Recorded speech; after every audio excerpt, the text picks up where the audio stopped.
그래서 우리 피부에 관한 또 영상을 하나 보도록 할게.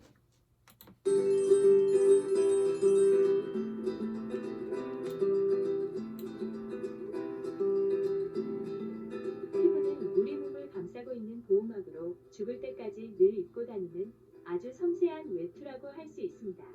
흔히 아름다움이라고 할 때 이목구비의 배치도 중요하지만 눈에 보이는 피부결이나 주름 등에 신경을 많이 씁니다. 건강한 피부를 갖는 것은 아름다움 이전에 우리 몸의 가장 일차적인 보호 장벽으로서의 역할 때문입니다. 피부는 신체의 가장 표면에서 외부와 직접 연결되어 외부의 자극이나 세균으로부터 우리 몸을 보호해주고 주변 환경의 변화에 적응하는 작용으로 생명 유지에 중요한 역할을 합니다. 피부의 주요 기능으로는 보호작용, 체온 조절 작용, 비타민 D의 생성과 합성 작용, 분비 및 배설, 그리고 재생 및 면역 작용 등이 있습니다. 먼저 보호작용으로는 피부의 가장 바깥쪽에 위치한 표피는 외부로부터 가해지는 물리적, 화학적 자극으로부터 내부를 보호하는 기능을 합니다. 첫째, 물리적인 자극에 대한 보호 기능입니다. 표피는 신축성과 각질층의 단단함, 그리고 진피의 탄력성에 의한 스프링 기능, 그리고 피하 조직의 쿠션 역할로 물리적인 자극에 대응해 우리 몸을 보호하는 역할을 합니다. 둘째, 화학적인 자극에 대한 보호 기능입니다. 피부 표면의 피지막과 각질층의 케라틴 단백질이 화학적인 요인에 대한 저항성을 가지고 있고 각질의 분자는 알칼리 중화 능력이 있어서 피부 표면을 약산성의 pH로 일정하게 유지시키는 역할을 합니다. 셋째, 세균 침입에 대한 보호 기능입니다. 피부의 표면에 형성되는 피지막의 성분인 불포화 지방산의 살균 작용으로 세균의 발육을 억제하는 역할을 합니다. 넷째, 자외선에 대한 보호 기능입니다. 표피의 멜라닌 색소는 자외선을 흡수하여 자외선이 피부 속으로 침투하여 세포에 영향을 주지 못하도록 차단하는 작용을 합니다. 다음으로 체온 조절 기능에 대해 알아보도록 하겠습니다. 우리 몸은 대사 과정에서 열을 끊임없이 발생시키고 소실시키는 과정을 통해 체온을 일정하게 유지시키고 있습니다. 대부분의 열 소실은 피부를 통해 이루어지기 때문에 체온 조절에서의 피부의 역할은 대단히 중요합니다. 열을 떨어뜨리는 역할은 피부를 통해서 80%가 이루어지고 나머지 20%는 호흡 기계와 분비물을 통해 이루어집니다. 체온은 정상적인 경우 섭씨 37도를 유지하는데 인체의 체온 조절 장치는 뇌의 시상하부에 위치하고 체온이 정상에서 벗어나면 체온을 떨어뜨려야 한다는 정보가 시상하부에서 피부로 전달됩니다. 그러면 피부의 세 가지 구조인 혈관, 땀샘, 탈세운동이 체온 조절을 돕게 됩니다. 체온이 상승되면 혈관이 확장되어 많은 혈액이 피부로 흘러서 신체의 깊은 조직으로부터 열을 이동시킵니다. 또한 체온 상승은 땀샘의 활동을 자극하는데 땀이 피부 표면에서 증발하면 열이 내려가게 되는 것입니다. 반대로 추울 때는 혈관이 수축하여 피부로 가는 혈액이 감소하고 땀샘은 덜 활성화되어 열 소실을 막게 됩니다. 그리고 털세운근이 수축하여 전율을 일으키고 이로 인해 열 생산이 증가합니다. 그 다음 감각작용입니다. 피부의 감각기관에는 차고 따뜻함을 느끼는 온각과 냉각, 통증을 느끼는 통각, 그리고 감촉과 압력을 느끼는 촉각과 압각이 있습니다. 대부분 진피와 피부 및 조직 내에 감각신경 종말 장치에 있습니다. 여기에는 자유신경 종말, 마이너스 소체, 후피니 소체, 크라우제 종말 마물, 파치니 소체 등이 각각의 역할을 감당. 지금 말한 이제 파치의 소체, 이런 것들이 조금 앞으로 가면 소체 등이 각각의 역할을 담당하고 있습니다. 우리 몸은 이러한 마물, 파치니 소체 등이 각각의 역할을 담당하고 있습니다. 크라우제 종말 마물, 파치니 소체 등이 후피니 소체, 크라우제 종말 마물, 파치니 소체 등이 각 마이너스 소체, 후피니 소체, 마이너스 소체, 뭐 후피니 소체, 크라우즈 소체, 크라우제 이런 것들이 종말 좀 전에 마물, 말한 파치니 이제 소체 특별 수용체가 이런 것들이야. 각각의 역할을 담당하고 있습니다. 우리 몸은 이러한 감각기관을 통해 위험을 감지하고 방어할 수 있습니다. 이러한 감각을 느끼는 부분은 촉각점이 25개, 온점이 1개에서 2개, 냉점이 12개, 앞점이 6개, 통점이 100에서 200개의 비율로 분포되어 있어 통증에 대해 가장 민감하고 따뜻함에 대해서 가장 둔감하다는 것을 알 수 있습니다.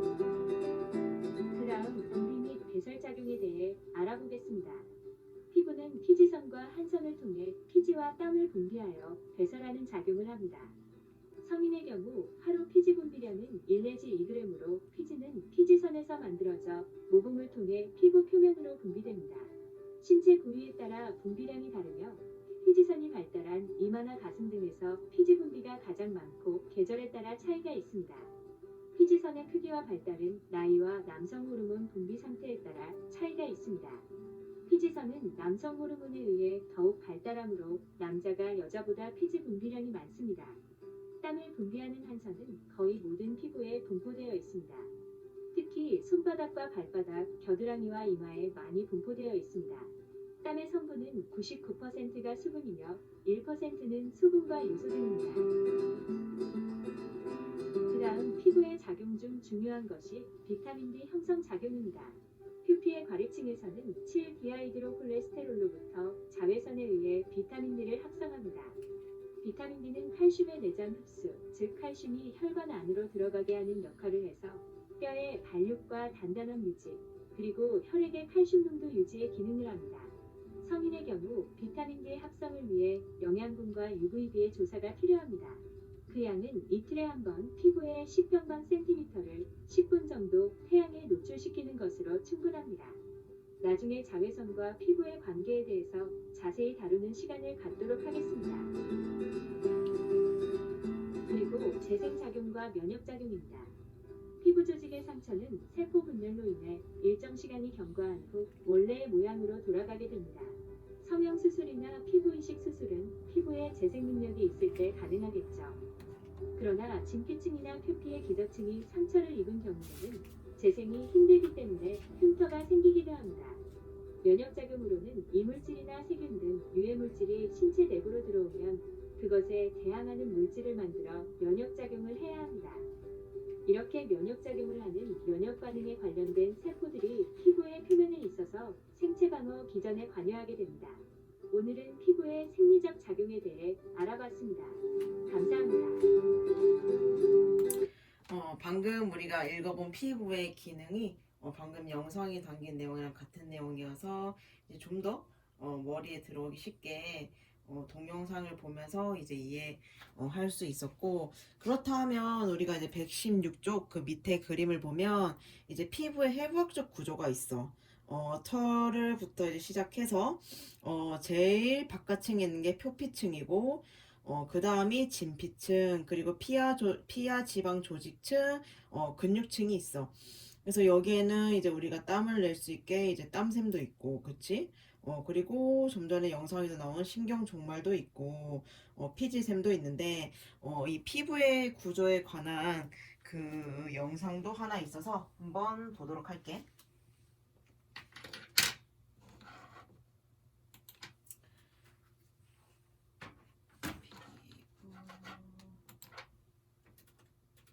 구조.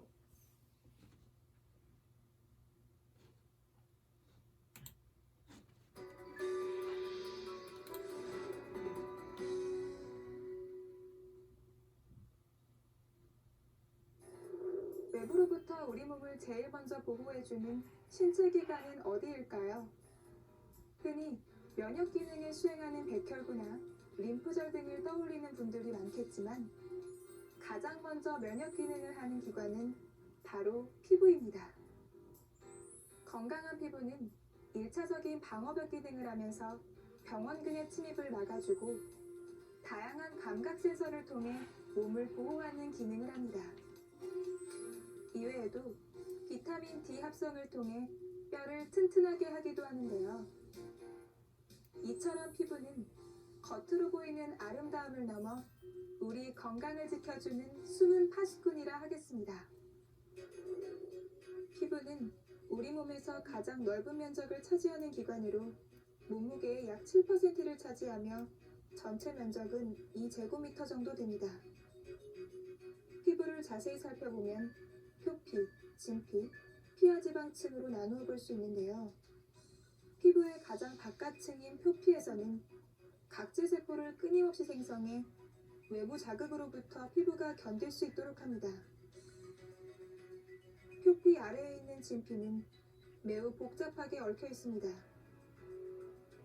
진피에 있는 신경은 통증, 온도, 접촉, 압력 등에 대한 느낌을 전달하고 빠르게 대처함으로써 우리 몸을 보호하는 역할을 합니다. 진피 아래에는 피하 조직이 있는데 우리가 섭취한 에너지 중 남은 부분이 지방 형태로 피하 조직에 저장됩니다. 이 피하 지방은 체온을 유지하는 역할을 하며 비상시에는 이를 분해해 에너지로 쓰기도 합니다. 진피 속의 신경, 모낭, 피지선, 땀샘 등은 피부 부속기에 해당하는데요. 피부는 이들 피부 부속기와 함께 몸의 균형을 맞추는 역할도 함께 수행합니다. 모낭은 손바닥, 발바닥을 제외한 신체 모든 부위에 분포하고 있으며 피부 표면에 수많은 구멍을 형성하고 있습니다. 그 안에는 피지선이 연결돼 있어서 모공으로 피지가 분비되는데 이 기름 성분은 피부와 모발의 수분 증발을 억제하여 피부가 건조해지지 않도록 해줍니다. 그리고 손바닥, 발바닥, 겨드랑이, 이마 등에 특히 많이 있는 땀샘은 땀 분비를 통해 체온을 조절하는 역할을 합니다. 이외에도 손바닥에서 나는 땀은 물건을 잡을 때 접착력을 높이는 기능도 하죠. 땀샘의 수는 태어날 때부터 정해져 있는데요. 어린아이일수록 단위 면적당 땀샘의 수가 많아 땀을 더 많이 흘립니다. 아토피 피부염, 건선, 습진, 부종 등 피부가 망가지는 질병으로 고통받는 사람을 보면 피부가 얼마나 중요한 방어벽인지 알 수 있는데요. 피부를 건강하게 지키기 위해서는 평소 균형 잡힌 식사 습관을 지니고 충분히 수분 섭취와 수면을 취하며 적당한 운동을 통해 땀을 배출시키는 것이 좋습니다. 또한 보습과 청결에 신경을 쓰고 과도한 자외선 노출은 피부 손상의 원인이 될 수 있으니 외출 시 자외선 차단을 철저히 하는 것이 필요하겠습니다. 여기까지가 이제 우리가 피부의 구조에 대해서 한번 같이 봤는데, 좀 전에 우리가 피부의 기능이 여기에 나와 있는 내용들이었지. 그래서 이 다음부터 보면은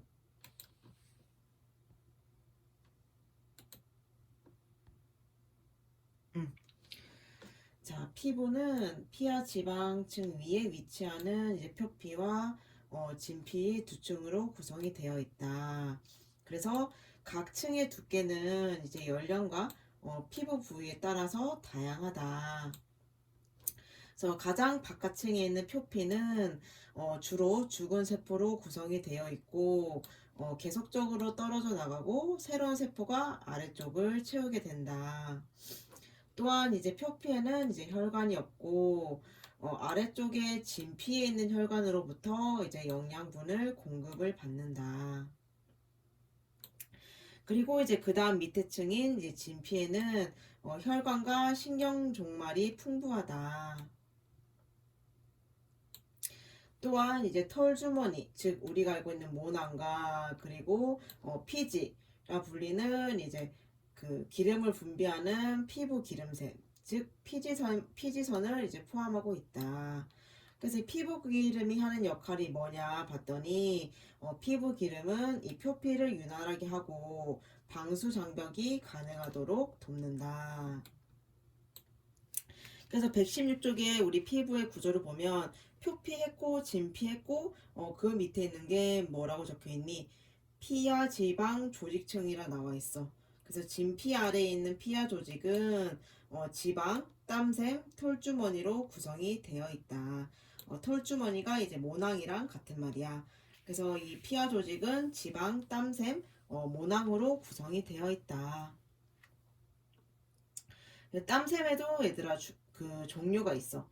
에크린선이라 하는 것과 아포크린선, 두 가지 형태가 있다. 그래서 거기서 먼저 이제 에크리선은 이제 피부 표면 쪽으로 통하고 수분을 분비해서 우리의 체온 조절을 돕는다. 그렇기 때문에 이 에크린선은 전신에 광범위하게 분포가 되어 있고 겨드랑이 또는 생식기 부위에 밀집되어 있다.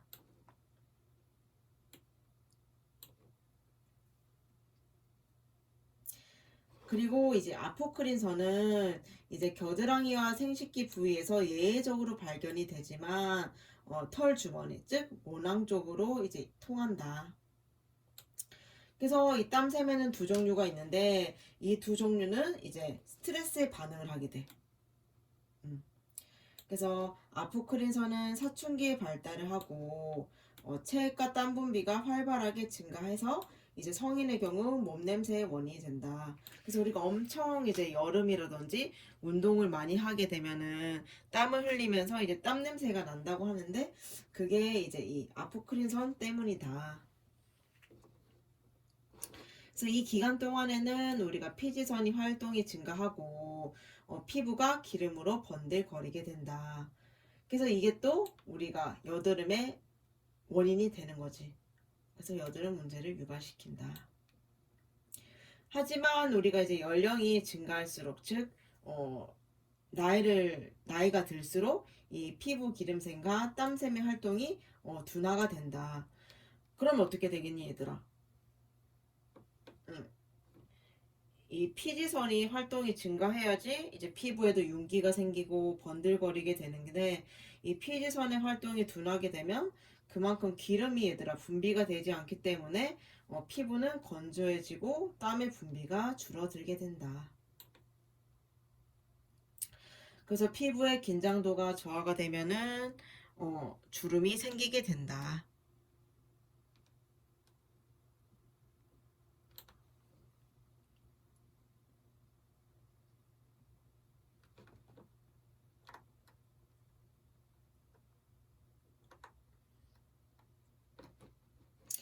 그래서 옆에 평가를 보면 응급구조사는 평가나 전신 신체 검진을 통해 환자의 피부를 관찰할 때 모든 피부 부위에 세심한 시진을 해야 한다.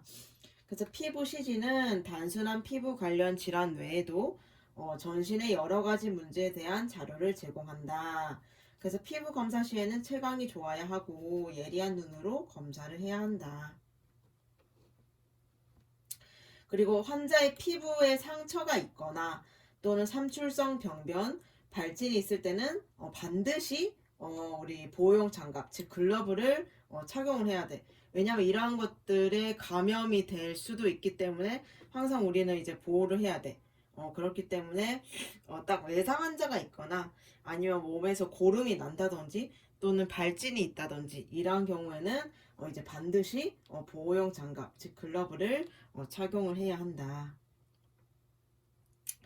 그렇다면 이제 그 다음에 피부색이 나와 있는데 이걸 하기 앞서서 핵심 평가를 한번 볼까? 이걸 보면 피부색이 까만 환자의 비정상 피부 상태 찾아내기. 그치. 웬만해선 이제 우리의 피부가 하얗거나 우리 황인종이기 때문에 그렇게 까만 피부는 없지만 이제 까만 피부를 가진 사람에게서 비정상적인 병변을 찾아내기는 쉽지 않을 수도 있어. 그치? 피부의 색깔이 어둡기 때문에. 그래서 이제 거기에 해당되는 것을 보면 황달, 그리고 창백증, 홍반, 점상출혈, 청색증, 발진, 부종 이런 것들이 있는데 이것도 우리가 한 번쯤은 들어봤을 법한 단어들이지 얘들아. 황달, 창백증, 홍방, 점성출혈, 청색증. 하지만 이게 피부색이 까만 환자에게서는 이러한 것들도 이제 쉽게 찾기가 어려울 수가 있다라고 말하고 있는 거야. 그래서 그럴 경우에 찾아내는 방법이 적혀 있는데 황달인 경우에는 이제 눈의 공막과 단단 입천장, 경부개가 노란색이다. 그냥 원래 피부가 딱 노란 게 보이는데 그 피부가 까만 환자들은 이게 쉽게 나타나지 않을 거란 말이지. 그렇기 때문에 눈을 보는 거야. 눈이라든지 입천장을 통해서 이제 황달을 유추할 수가 있고 창백증인 경우에는 이제 뭐 공막, 결막, 입혀, 입술, 손톱, 바닥, 그리고 손바닥, 발바닥이 잿빛이다. 그리고 홍반인 경우에는 이제 영향을 받은 부위가 따뜻하고, 점상출혈 같은 경우에는 이제 복부 같은 부위에 나타나는 아주 작은 자색점이다. 그 청색증은 이제 입혀, 입술, 손바닥, 발바닥에서 보이는 어두운 피부 색깔이다. 발진은 이제 비정상적 피부 감촉이 있고, 부종은 이제 피부색이 연해지며 조이는 듯한 느낌이 있다. 그래서 우리가 이걸 찾지 못할 수도 있어. 하지만 이러한 환자를 만났을 때는 이러한 방법을 통해서 이제 피부색의 변화가 있는지 관찰할 수 있다는 거지. 그래서 피부색을 보면 우리나라 사람의 정상 피부색은 복숭아빛 피부색이며 개인차가 있다. 그래서 피부색이 정상이라는 것은 심장호흡 기능과 혈관 완전성이 충분하다는 뜻이다. 또한 이제 피부의 모세혈관에 산소가 풍부하다는 것을 의미하기도 한다. 그래서 모세혈관계를 통과하는 산소가 풍부한 혈액 내에 있는 밝은 적색의 산화혈색소가 표피를 분홍색으로 보이도록 한다. 하지만 이 창백한 피부는 이제 피부를 통과하는 혈액이 저하되어 있음을 의미한다. 그래서 이러한 경우에는 저체온증, 저혈량증, 보상성 쇼크로 인해서 이 창백한 피부가 나타날 수 있으며 모세혈관계를 통과하는 혈류가 극심하게 저하되어 있기 때문이다. 그래서 이러한 현상은 이제 적혈구가 감소되어 있는 빈혈액에서도 볼 수 있다. 그래서 빈혈이 조금 심한 환자들을 보면 피부가 되게 창백하거든. 그래서 이럴 때도 볼 수 있고, 이 혈색소가 조직에 산소를 공급한 후에는 보다 검고 푸른색의 탈산소 혈색소로 변하게 된다. 그래서 좀 전에 말했듯이 창백한 피부는 이제 빈혈, 저체온증, 저혈량증, 보상성 쇼크인 경우에 나타날 수가 있는데, 이 탈산소 혈색소는 이제 피부색이 푸른색인 천색증의 원인이 된다. 그래서 즉 청색증은 신체 조직에 산소가 부족하다는 의미이다. 그래서 그래서 두 개를 각각 차이를 알고 있으면 되고, 그 다음으로 넘어가서 표피가 얇은 손톱과 입술, 입안 내 점막과 결막의 피부색을 평가한다. 그래서 얘들아 점상출혈 들어봤지 않니? 점상출혈. 이 점상출혈은 다양한 그 원인들로 인해서 이 모세혈관에 출혈이 일어나서 이제 생긴 작고 둥글고 납작한 보라색 점이야. 점상출혈은.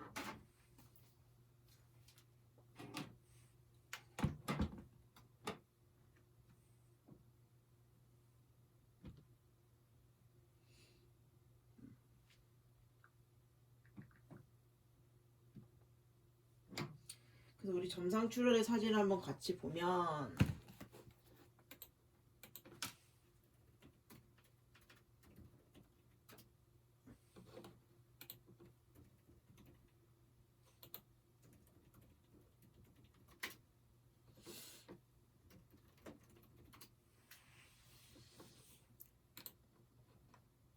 이렇게 점상출혈.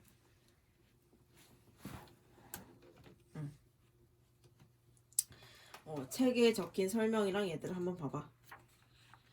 책에 보면 이제 점상출혈이 뭐라고 나와 있었니? 다양한 원인으로 인해서 이제 모세혈관에 출혈이 일어나서 생긴 작고 둥글고 납작한 보라색 점. 그치? 여기 동글동글하지? 작고 둥글고 이제 동글동글한 납작한 보라색 점이다. 그리고 그 밑에 설명을 보면 얼룩출혈, 같은 말로 반상출혈인데 이 얼룩출혈은 외상이나 출혈성 장애로 생긴 검푸른색의 멍이다. 그래서 반상출혈도 한번 볼까?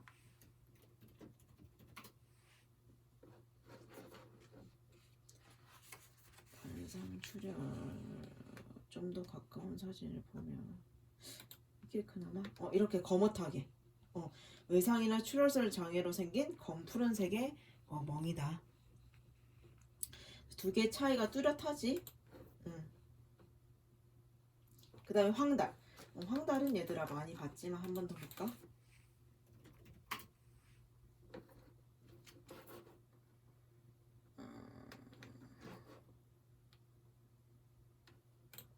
딱 이건 보면 알겠지 얘들아. 노랗게 된 거.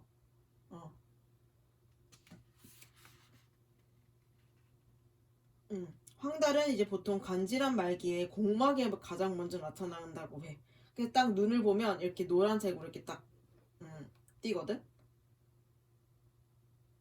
전신이 없네. 이런 경우 손바닥 얘들아 보이니? 노랗게. 지금 화면이라 잘 차이가 안 보일 수도 있지만 손바닥인 경우에도 이렇게 나타날 수가 있다.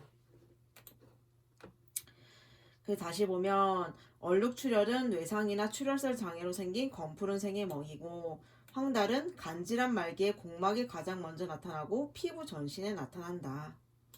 그래서 환자의 손바닥, 발바닥, 앞면만 노랗게 되었을 때는 카로틴 혈증일 수도 있다. 그래서 당근이라든지 황색 채소나 과일이 식사에 많이 포함되었을 때 생기는 증상이라고 해. 손바닥, 발바닥, 앞면만 노랗게 됐을 때는. 그래서 여기까지가 이제 피부 색에 관한 내용이었고, 다음 시간에는 이제 습기, 계속 피부에 대해서 우리 같이 보도록 할게.